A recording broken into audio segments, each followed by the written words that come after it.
সন্ধ্যার দিকে সাবেক প্রধানমন্ত্রী শেখ হাসিনার যিনি বেসামরিক শিল্প ও বিনিয়োগকারী উপদেষ্টা ছিলেন সালমান এফ রহমান এবং সাবেক আইনমন্ত্রী আনিসুল হক, এই দুজনকে কিন্তু রাজধানীর সদরঘাট থেকে গ্রেপ্তার করেছে এবং এটি কিন্তু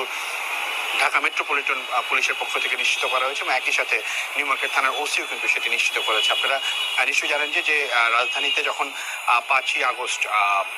সাবেক প্রধানমন্ত্রী শেখ হাসিনা দেশ ত্যাগ করেন এবং পদত্যাগপত্র জমা দিয়ে কিন্তু দেশ ত্যাগ করেন এবং তারপর থেকে কিন্তু যে অন্তর্বর্তীকালীন সরকার গঠন করা হয়েছে, এর মাঝে কিন্তু আওয়ামী লীগ সহ ক্ষমতাসীন যে সকল সরকারের যে সাবেক নেতারা ছিলেন কিংবা সাবেক মন্ত্রীরা ছিলেন তাদের অনেকেই কিন্তু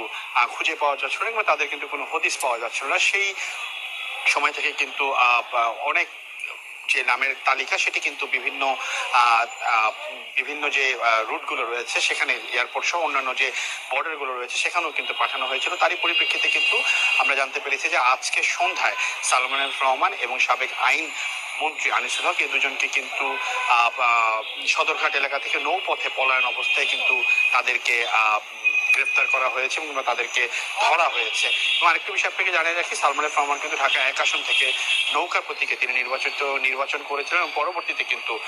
সাবেক প্রধানমন্ত্রী শেখ হাসিনার বেসামরিক শিল্প ও বিনিয়োগকারী হিসাবে উপদেষ্টা হিসেবে তিনি ছিলেন এবং একই সাথে আইনমন্ত্রী, তিনিও কিন্তু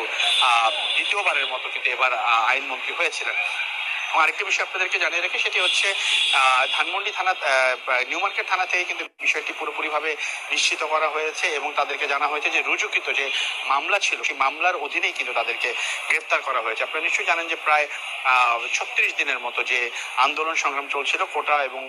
কোটা সংস্কারের যে আন্দোলন, সেটি পরবর্তীতে কোটা বৈষম্য বিরোধী যে ছাত্র আন্দোলন, সেটি কিন্তু পরবর্তীতে এক দফা আন্দোলন চলে যায় এবং সেই এক দফা দাবি ছিল হচ্ছে যে সাবেক প্রধানমন্ত্রী যিনি ছিলেন কিংবা তখন যিনি প্রধানমন্ত্রী ছিলেন শেখ হাসিনা, তার যে পদত্যাগ সেটি এক দফা দাবিতে কিন্তু এই আন্দোলন গড়ে ওঠে এবং এই আন্দোলনের ফসল হিসাবে কিন্তু আমরা দেখতে পাই যে আগস্টের 5 তারিখে তিনি পদত্যাগ করেন এবং দেশ ছেড়ে চলে যান এবং তিনি বর্তমানে ভারতেই অবস্থান করছেন। এবং সরকার ক্ষমতায় আসার পর এই দেশের যে আদালতের যে স্বাধীনতা,